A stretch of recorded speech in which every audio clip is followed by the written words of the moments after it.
Okay, so ready for this. We're diving into New Day, My Way, Your Life. We're going to uncover like the best strategies from this book.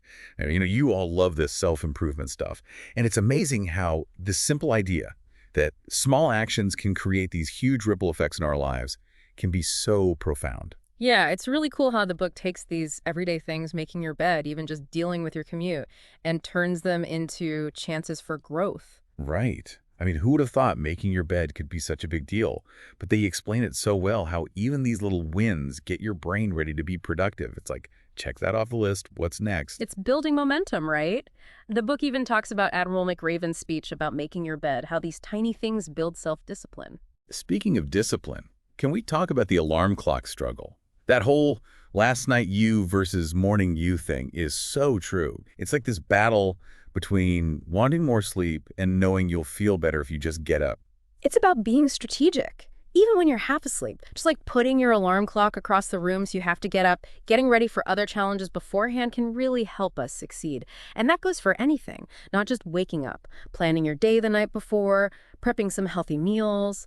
A little planning makes a big difference. I used to be the queen of hitting snooze, but honestly, getting things ready the night before really helps me feel more in control, even on those crazy mornings. And then there's the commute. Let's be real, it can feel like a total productivity killer.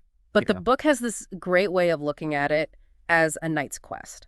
I love that. It's about changing how you see it, right? Instead of it being a drag, it's a chance to enjoy something, catch up on a podcast, or even, listen to this one. Exactly. The book really emphasizes that we have a choice in how we see things, even if they're frustrating.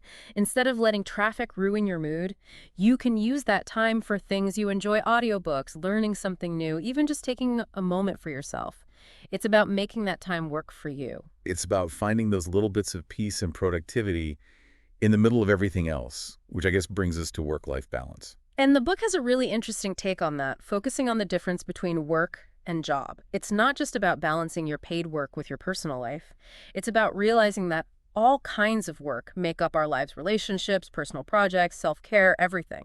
I think that makes sense with wanting a more well-rounded life, wouldn't you say? Right. It's not just clocking in and out. It's about finding that fulfillment in all parts of our lives and finding a balance that works. Totally. It's actually interesting to think about this from a historical perspective. Like, imagine a medieval farmer. Their work and life were completely intertwined, no separation. Things have gotten mixed up over time, but now we have more power than ever to decide what work means to us and how it fits into our lives. It's about designing a life we want, not just accepting the default. And speaking of defaults, how many of us hit that wall in the afternoon? The afternoon slump. I know I do, Oh yeah, the 3 o'clock slump. The book calls it becoming office zombies, which I'm sure we can all relate to, whatever we do. for sure. But it's not just about joking about being tired. They actually give some great tips to fight that energy dip. Power naps, healthy snacks, staying hydrated. They're simple, but they work to keep you going throughout the day. And don't forget what they say about raising your legs. Oh, right. I totally forgot about that one. Tell me more about that, because I have a feeling I'm going to need to try this. It's so simple, but it works so well. When you lie down for a quick nap, just put your legs up against a wall or some pillows. This gets the blood flowing back up towards your head, and it's amazing how much of a difference it makes in how refreshed you feel when you wake up. See, this is what I love about this book. Practical stuff you can actually use right away. Mm. It's not just theory. It's about making those small changes that get big results. It's so easy to get caught up in those quick fixes that we forget about those longer-term things for feeling good. That's what really got me about the book's focus on good habits. Right. It's easy to get overwhelmed with those big self-improvement ideas, Hmm. but this book breaks it down so well. Small, consistent actions over time. Exactly. They actually talk about the science behind habits, the cue, routine, reward loop. But what I found so interesting was how they emphasize making new habits something you enjoy. It's not about forcing yourself into routines you hate. It's about finding ways to make those good changes last and even be fun. That's such a good point. Yeah, Because let's be real, if you don't enjoy it, you're not going to stick with it. exactly. And that actually leads us to one of the most unexpected and honestly refreshing parts of the book, the chapter on complaining. I know, right? It sounds weird for a self-improvement book to be okay with complaining, but it's not what you think. It's about seeing complaining as something that can help you grow instead of just being negative. Exactly. The key is knowing the difference between healthy venting and just being negative. We all need to vent sometimes, but the book encourages us to look at why we complain. Are we just being negative or are we using it to make a positive change? That's so important. The book even suggests thinking of complaining as like an art form, one that can lead to self-awareness, less stress, and even better relationships if you do it right. I loved their take on strategic procrastination, too. It's like the opposite of everything we've been told about productivity, but it makes so much sense. Right. Usually we just want to make decisions fast, get things checked off the list, but the book makes you think about the good things that can come from being more mindful, especially with big decisions. Exactly. Sometimes waiting to decide lets you get more information or lets your emotions calm down, which helps you make better decisions. It's about realizing that not now doesn't always mean you're procrastinating. It can be a strategic pause for clarity and perspective. I tend to overthink things, so that really spoke to me. Mm. Sometimes you need that time to process and think before making a choice. Absolutely. And on a similar note, they challenge another common idea that we should always be humble, especially about our achievements. Oh, that's so true. Especially, I think, as women, we're told to downplay our achievements. Yeah. But this book makes a really good argument for finding that balance between humility and self-promotion, especially at work.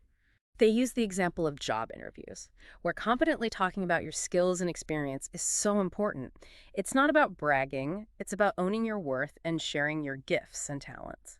It's about realizing that being too humble can sometimes hold you back from reaching your full potential. And speaking of challenging norms, the book's view on success, especially the idea of keeping your success silent, really made me think. It's a really powerful message, especially now with social media, where it's so easy to broadcast everything.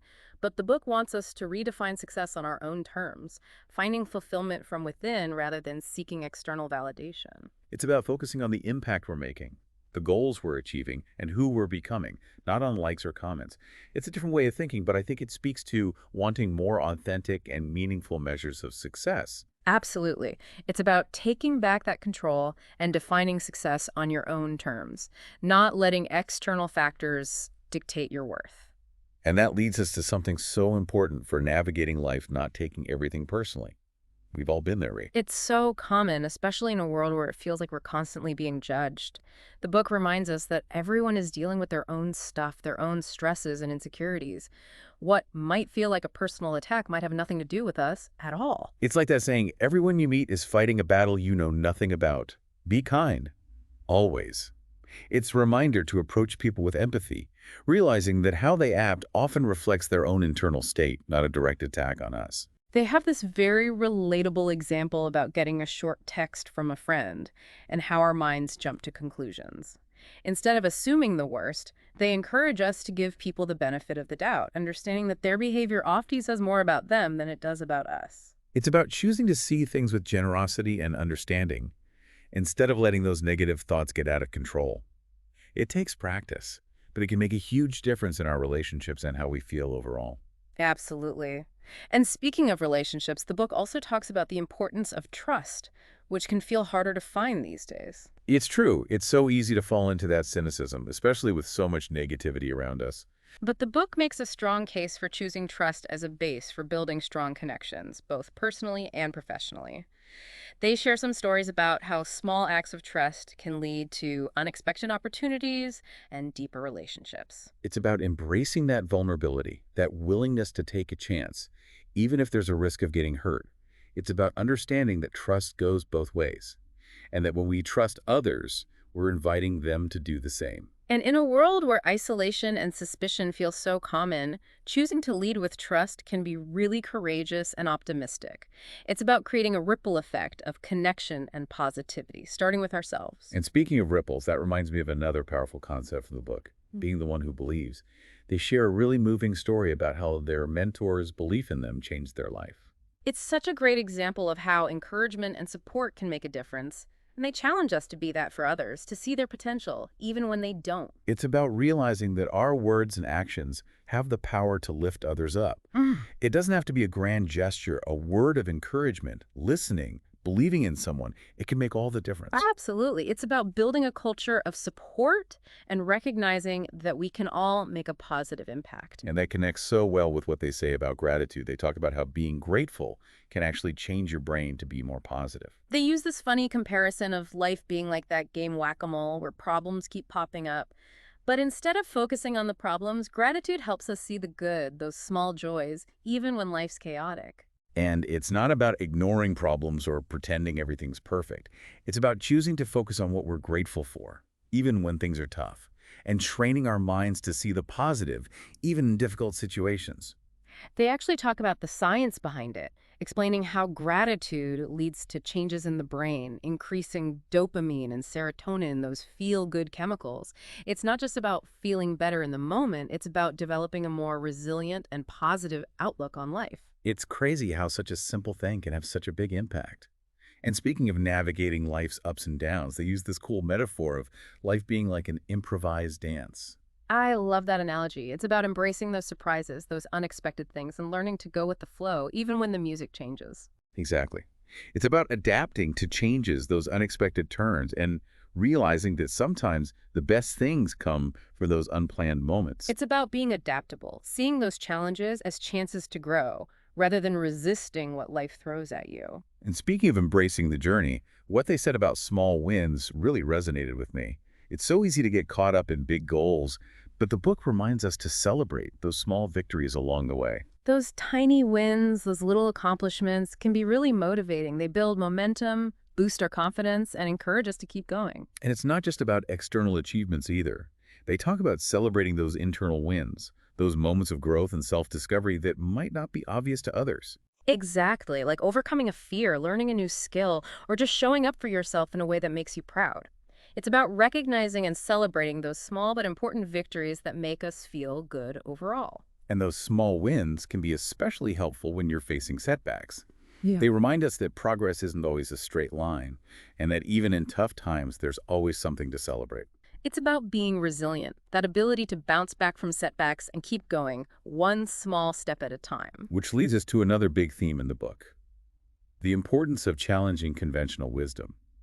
It's about questioning those things we believe about success, happiness, and how we should live our lives. They want us to define those things for ourselves, to make our own rules, and to live a life that feels right and fulfilling personally, instead of trying to reach some ideal that society sets. It's about realizing that we're in charge, and that there's no one right way to live. What works for one person might not work for another, and that's okay. Totally. They encourage us to embrace our individuality, to honor our strengths and values, and to create a life that reflects who we really are, not who we think we should be. And that can be really freeing. Absolutely. It's about letting go of limiting beliefs and embracing the freedom that comes with designing a life that aligns with your own definition of success and fulfillment. It's about questioning those assumptions and daring to create a life that feels real and aligned with our values and dreams. And speaking of embracing the unconventional, they have this fascinating discussion about control, or really the illusion of control. They make a good argument for letting go of the need to control every little thing, realizing that true freedom often comes from accepting that life is unpredictable. It's about finding that balance between taking action and letting go, understanding that some things are just out of our hands. They use this funny analogy of picturing ourselves as characters in a sitcom, navigating life's craziness with a mix of grace and clumsiness. It's a good reminder to not take ourselves too seriously and to find humor in the unexpected. Right. Sometimes you just got to laugh. And being able to find the humor in things can make those unexpected situations so much easier to deal with.